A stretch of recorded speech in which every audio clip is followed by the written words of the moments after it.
11 de la mañana, 2 minutos, ya lo habíamos anticipado. Tenemos la oportunidad de recibir en nuestros estudios a la legisladora Luciana Echevarría. Con ella hemos hablado en otras oportunidades a través del teléfono, pero hoy está visitando la ciudad y quiero agradecer la deferencia de estar aquí en el estudio con nosotros para que hablemos un poquito del trabajo, ¿no?, que se ha hecho durante este tiempo como legisladora. Ahora es nuevamente candidata por la izquierda. Bueno, hemos hablado con Liliana Olivero, que es la candidata a gobernadora hace unos días. Ha logrado la izquierda también como ponerse de acuerdo, y varios movimientos que la conforman internamente, ir con una sola lista, y bueno, y ofrecer esa propuesta electoral también el próximo 25 de junio. Luciana, ¿cómo estás? Buen día. ¿Cómo estás, Alejandra? Bueno, gracias a ustedes por recibirme. Estoy muy contenta de estar en Villa Dolores. El viaje es largo, pero vale la pena. Sí, sí, sí. Bueno, tenemos mucha belleza, ¿viste? Sí, es cierto, por ahí tenés hermoso. ganas de cruzar rápido las altas cumbres, pero bueno. No, es hermoso. Pero hermoso el camino. es linda. ¿Hacía mucho que no venías? Ahora estoy haciendo memoria. No, hace 3 meses estuve acá, que estuve participando también de unos festivales. No estuve solo en Villa Dolores, pasé por el Valle y estuve en Nono y en otras localidades. Así que sí, siempre que puedo uno se hace la escapada, porque además de que es hermoso lugar, bueno, también hacemos distintas actividades y es muy importante, es un valle fundamental. Sí. Luciana, te hemos visto como muy, muy activa, muy participativa en la legislatura por diversos temas, pero digo, ¿qué balance vas haciendo en el tiempo? Yo, nobleza obliga a decir que suelo ser crítica de la legislatura en general, porque cuando los miércoles nos llegan el temario de las cosas que se tratan y de lo que... Entonces empezás a ver la adhesión, que no digo que no sea importante, por favor, cuando sea una patronal, cuando sea el aniversario de un pueblo, pero uno a veces siempre espera mucho más. Sí rescato que sesionan todos los miércoles, que eso es bueno, es positivo, digo, si lo comparamos con lo que pasa en Buenos Aires, con el Congreso y demás. Eso es bueno, ¿no? Tener los legisladores que estén todos los miércoles sentados cada uno en su banca, el trabajo de comisión. Pero digo, si uno evalúa en general, ¿cómo ves el trabajo en la legislatura? Bueno, sí, la verdad que es difícil no ser crítico, ¿no? Esto que decís vos es una de las cosas que nosotros venimos planteando siempre, digamos, ¿no? De que parece que dicen que es la casa de la democracia, pero la verdad que muchas veces no discuten, la mayoría de las veces no discute las problemáticas más sentidas de los cordobeses y cordobesas, y terminan, bueno, discutiendo radios municipales, adhesiones a distintos días, o leyes favorables a algunos sectores muy minoritarios y concentrados, que nosotros realmente somos muy críticos, y a su vez también del funcionamiento. Muchas veces se dice esto de que termina siendo una escribanía, ¿no?, del gobierno, porque bueno, hay una hegemonía absoluta del oficialismo, y eso hace que también sea muy difícil muchas veces desde la oposición colar algunos temas.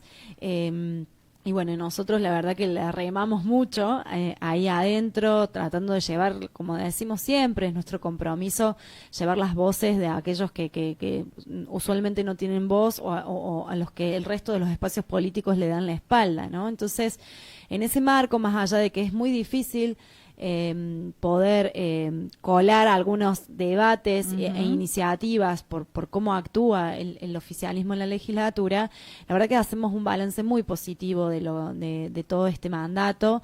Nosotros desarrollamos lo que llamamos banca abierta.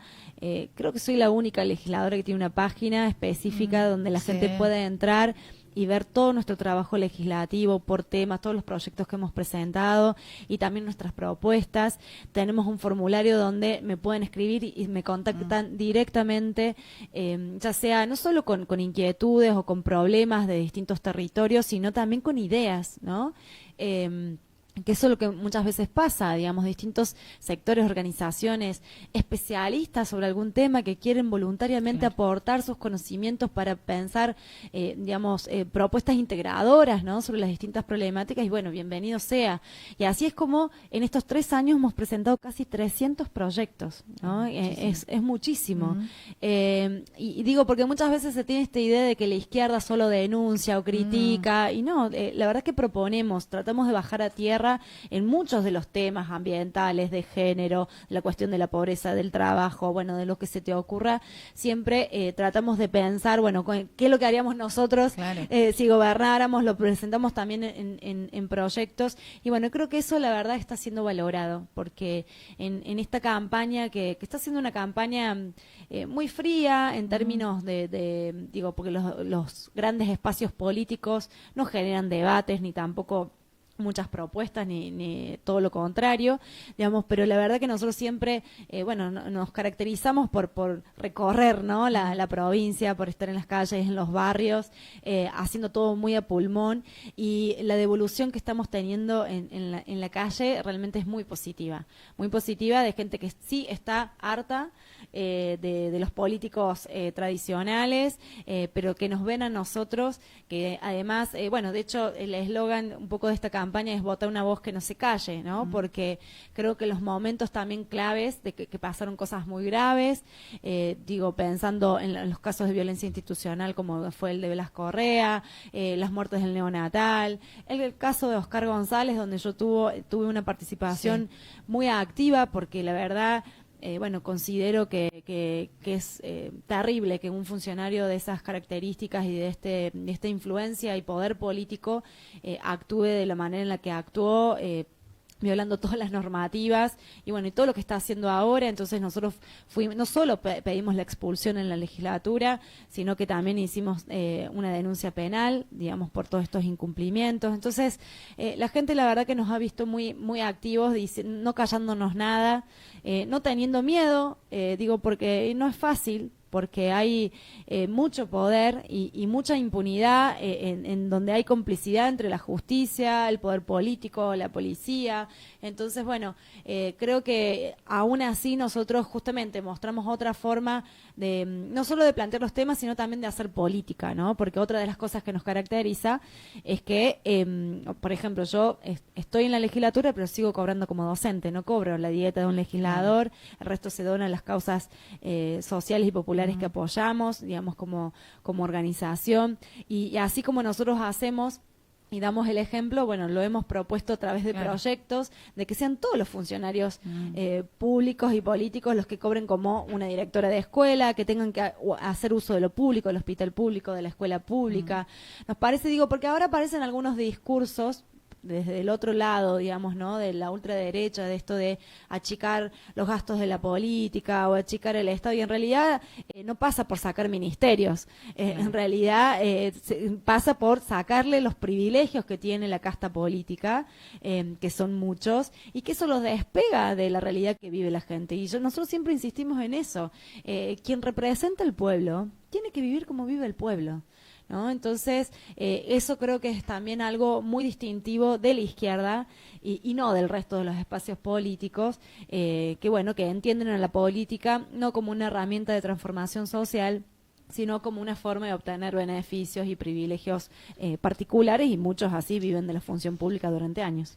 Luciana, quiero preguntarte esto, porque a raíz de todas estas situaciones que vos mencionás, ¿no?, como lo de Blas Correa, como lo de Joaquín en Cruz del Eje, en Paso Viejo, lo del neonatal, lo del accidente de las Altas Cumbres, y un cúmulo de situaciones que vienen pasando, uno siente que a partir, por ejemplo, de lo que pasó con Joaquín y con Blas Correa, se modificó la carrera policial. De 1 año y algo pasó a 3 años. Digo, siempre da la sensación, no da la sensación, creo que es así, estoy convencida, que actuamos en el pos, ¿no? A consecuencia de... Pero ¿no será momento de empezar a revisar, digo, lo que pasó en el neonatal? Bueno, ¿cuáles son las responsabilidades? Lo que pasó en el accidente. Digo, me parece que hay muchísimas situaciones para modificar y prevenir en definitiva, porque si no, para adelante mantenemos las mismas leyes y será lo mismo. Sí, y te digo, ni siquiera es que se actúa post, porque vos pensás que los cambios, por ejemplo, que nombrabas de la policía, son cosas cosméticas, que no van a cambiar de fondo nada. Y en eso nosotros también siempre hacemos mucho hincapié. Si queremos realmente no solo terminar con la violencia institucional en los casos de gatillo fácil como ha habido en la provincia, sino incluso por el tema de la inseguridad, digo, porque ahora es una de las cosas más sentidas que todo el mundo debate, digo, porque crece el delito. y no nos preguntamos de por qué crece el delito siendo que tenemos la relación policía-habitante más alta del país.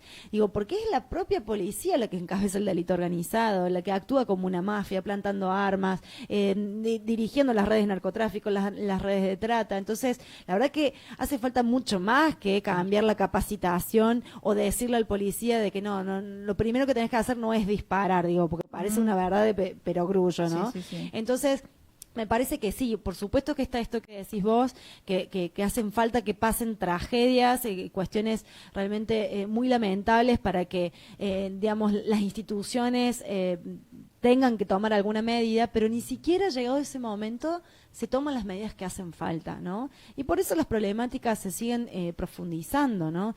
Yo creo que nosotros siempre hacemos hincapié en esto de que lamentablemente en cada una de las cosas que necesita poner en la agenda no pasa por hacer un proyecto de ley, digamos, que sí, es una iniciativa, pero pasa por todo lo que podamos generar afuera, porque lamentablemente quienes nos gobiernan pareciera que solo actúan bajo la presión social o incluso cuando los medios de comunicación lo toman, porque muchas veces ha habido movilizaciones masivas y multitudinarias, pero si no pasan por los medios parece que tampoco les preocupa. Bueno, la causa del neonatal es una, ¿no? Bueno. Parece que si no se hubiera expuesto en su momento en un medio no hubiese tenido la repercusión Tal cuando cual. ya venían pasando varias cosas. Ni hablar de todas las prácticas para tratar de tapar las cosas, ¿no? Digo, y para que baje la espuma en cada uno de estos escándalos que siguen sin resolverse y donde hay toda una cadena de responsabilidades que llega hasta el gobernador. Digo, porque también es eso, ¿no? Uno muchas veces se pregunta, bueno, ¿y cómo puede ser que después ganen las elecciones? Y bueno, es justamente por todo este entramado que hay, digamos, donde todas las instituciones se cubren unas con otras. Por eso la verdad que yo vengo experimentando en estos años, producto de estar en la legislatura, donde nos llegan también muchos casos, ¿no?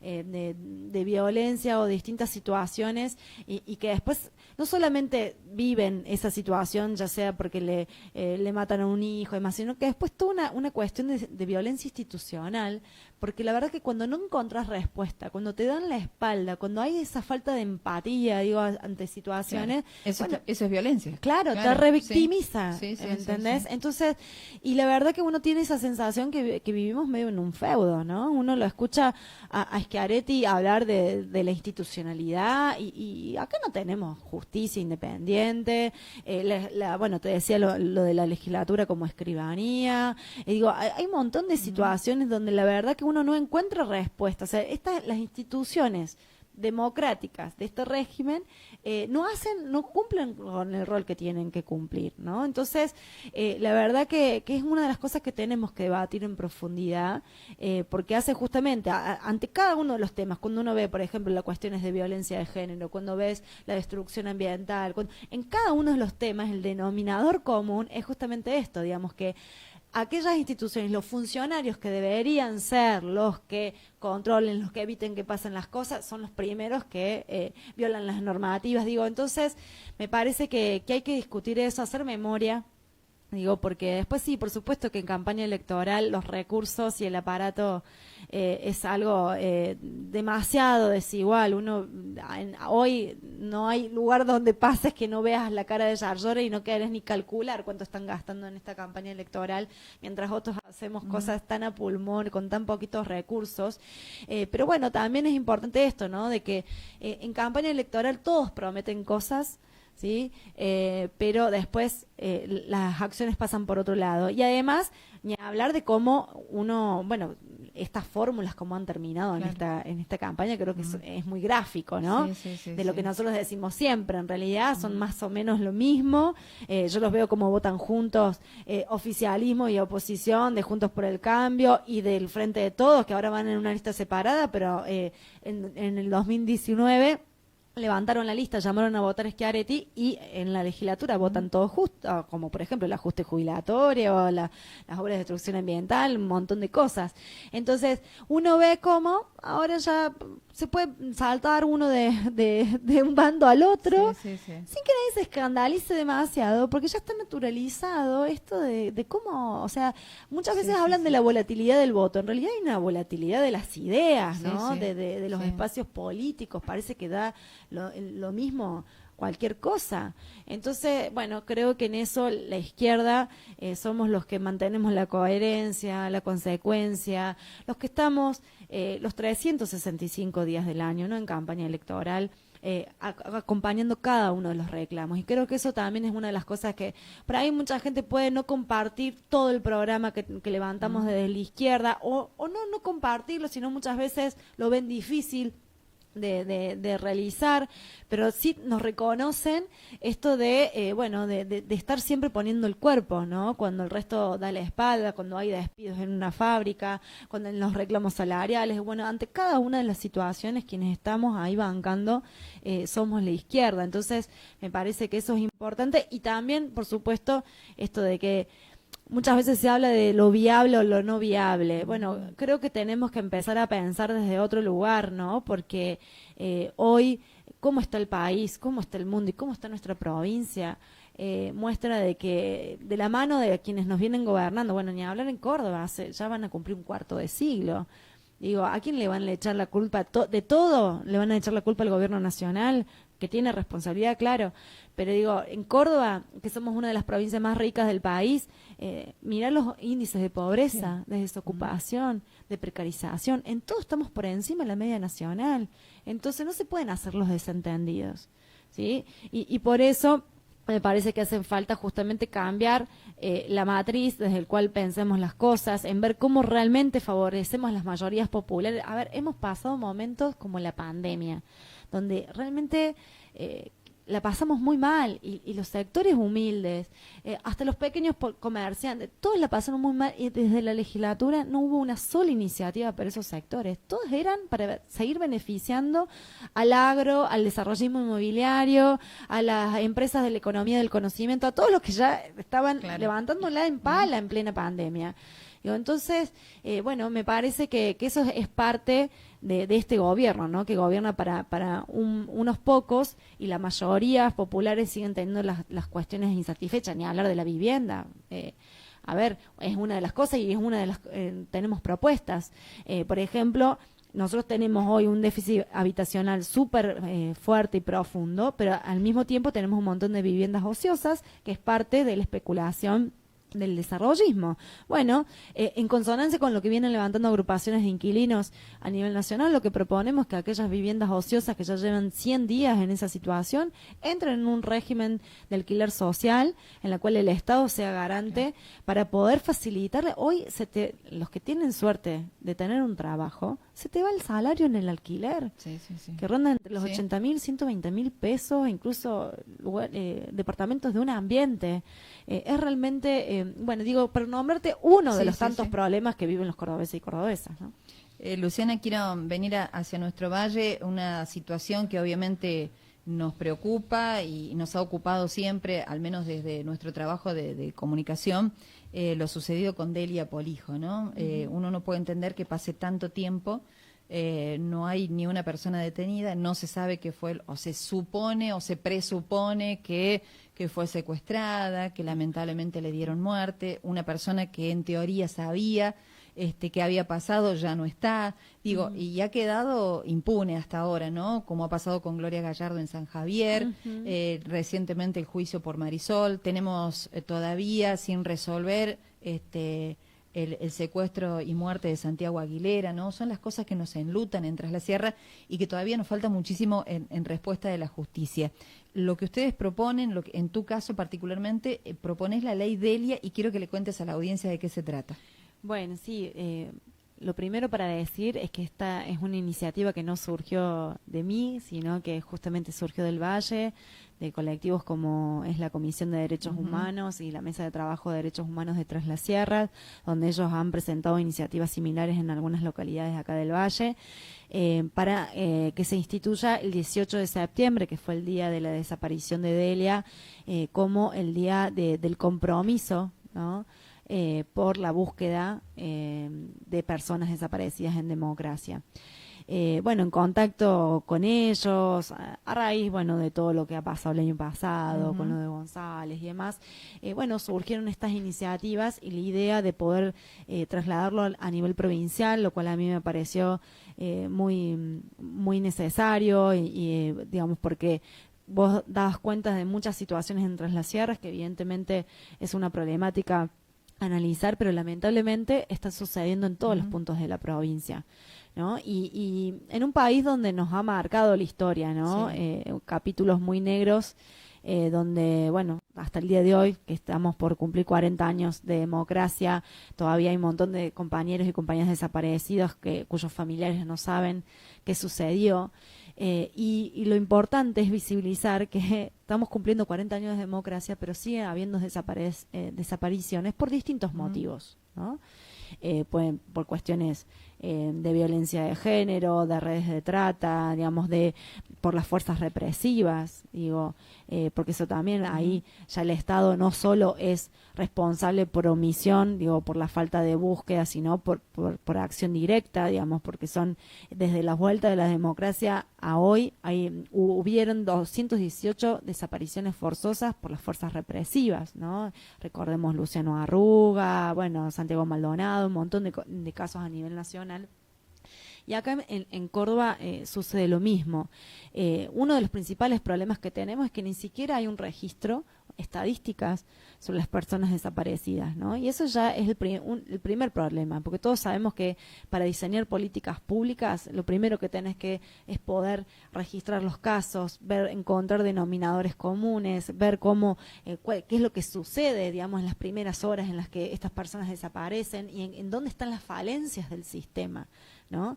La verdad que en el caso de Delia, bueno, rápidamente contó con el apoyo de la comunidad, que se movilizaron las organizaciones de género, de derechos humanos, pero realmente cuando uno ve cómo actúa la justicia, digo, nosotros tenemos también el caso, digo, pasan años y años sin tener respuesta. A nivel provincial, por ejemplo, el de Yamila Cuello, 14 años hace, 14 años, y todavía hace 2 días que la familia estaba buscando fondos para poder costear una pericia que estaban pidiendo en el domicilio de la pareja de Yamila, 14 años después, y tienen que juntar plata ellos porque ni siquiera el Estado se hace cargo de eso, ¿no? Entonces digo, estoy dando algunos ejemplos de la falta de acciones por parte del Estado, digo, el Estado para pensar en la justicia, en los distintos municipios, gobiernos provinciales, porque cuando desaparece una persona, bueno, tenés que justamente optimizar todos los recursos, poder articular al máximo, digamos, para poder también encontrar con vida a esa persona, porque siempre se actúa sobre la base de, bueno, ya está muerta y en el mejor de los casos es buscar un cuerpo, ¿no? Y lo que pasan los familiares, ya es un hecho durísimo que te desaparezca un ser querido y después tener que volvemos a la violencia institucional, digo, porque es esto, es la burocracia, es la falta de empatía, es tomar estos expedientes justamente como son números y no personas, las vidas de personas detrás. Entonces la idea de esta iniciativa de poner el 18 de septiembre es, bueno, es una fecha para hacer memoria colectiva y poder recordar a estos seres queridos, personas que no están desde hace muchos años, pero también fundamentalmente para marcar la responsabilidad que tiene el Estado en poder poner todo a disposición para que estas personas, para poder encontrarlas, pero además para que no vuelvan a suceder, digo, porque acá hay redes de trata, acá hay un montón de mecanismos que funcionan por la complicidad, digamos, de distintos poderes, ¿no? Entonces, me parece que también es para reflexionar sobre eso y fundamentalmente para pedir políticas públicas en plena democracia para que no desaparezca ni uno ni una más. Bien. Luciana, ¿y lo vas a presentar esto? ¿Cómo se ha conformado? ¿Cuál es la idea? ¿Presentarlo en los próximos días? ¿Cómo es? Sí, ya en realidad ya lo presentamos ayer al proyecto en la legislatura, ahora O sea, lo que hacíamos hay que la esperar es- presentación. Claro, va a tomar estado parlamentario en la sesión del miércoles. Ah, bien. Después seguramente va a ser girado a la Comisión de Derechos Humanos. Ujú. Y bueno, después viene la pelea de lo que te decía Claro, antes, ¿no? sí, Remarla después hay para que defenderlo. claro, Ah. para que el oficialismo, bueno, le dé tratamiento, que por lo menos se preste el debate, porque muchas veces es la pelea, ¿no? Porque los votos los tienen ellos, para decir, bueno, por lo menos hablamos Claro. sobre esto, lo pongamos en la agenda pública, digamos, porque hay familias que están sufriendo mucho y porque además hay una responsabilidad del Estado que tiene que asumir, ¿no? Entonces me parece, bueno, la iniciativa es el puntapié para eso, para poder Bien. pensar políticas públicas, para visibilizar, para hacer memoria colectiva, para seguir exigiendo justicia por cada uno de estos casos. En el caso de Delia, bueno, creo que consume todas las violencias, ¿no? Porque era niña, era mujer, era humilde, hija de migrantes bolivianos. Entonces creo que sirve como emblema, ¿no? Pero bueno, de tantos otros casos que tenemos lamentablemente en el Valle y en la provincia de Córdoba. Luciana, se me ha terminado el tiempo. Ha sido un gusto conversar contigo. Gracias. Le A haremos mí como también. un seguimiento a esto también, ¿no? De cómo va en el tiempo, nos involucra, nos toca directamente. Creo que nos va a ser un poco el emblema, como vos decís, de Tras la Sierra, que lleva el nombre. Y ojalá que prospere y, bueno, por lo menos se abra, como vos decís, el debate, pero que entiendan que es necesario, ¿no? Que haya una ley que al menos dé cierta mínima respuesta, ¿no? A tanto dolor y lo que significa la pérdida de un ser querido. Gracias por vamos a necesitar ese seguimiento, ese apoyo, porque como hablábamos antes, hace falta hacer presión social para que estas cosas salgan, así que les agradezco yo el espacio para poder haber hablado tanto tiempo de nuestras propuestas, nuestras ideas, que no abunda mucho, ¿no? Siempre te dicen 40 segundos, así que la verdad que estoy muy agradecida y estoy muy contenta de haber estado acá. Gracias. Muchas gracias. La legisladora Luciana Echevarría ha compartido este momento con nosotros. Va a haber una conferencia donde vamos a estar con el móvil en los próximos minutos, pero nos ha adelantado ya de qué se trata esta ley Delia y obviamente también su trabajo como legisladora. 11:20, sí. Voten la fila, marquen la fila 6. Fila 6. Ahí nos van a encontrar. Me faltó decir lo más importante.